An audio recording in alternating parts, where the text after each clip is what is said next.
हूँ कि उन्होंने आज इस महोत्सव में श्री शिला प्रभुपाद जी के योगदान पधारने पर आज इस प्रोग्राम में भाषण करने के लिए मुझे जो लोकार्पण भी मेरे दिल की गहराई से शुक्रिया अदा करता हूँ। मैं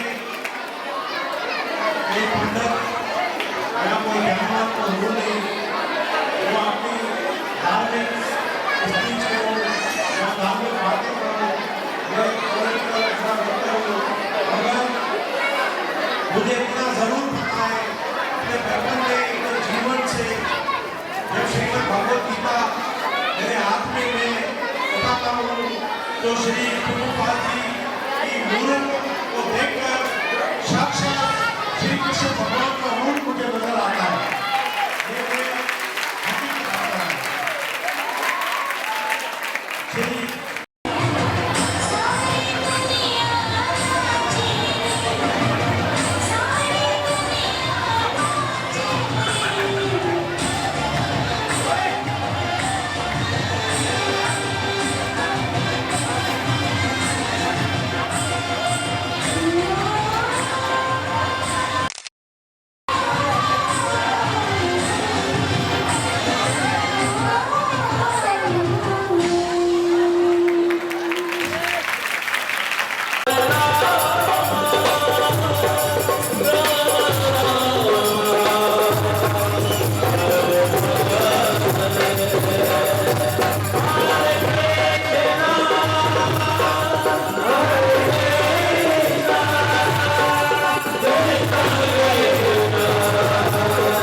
बैठ जा।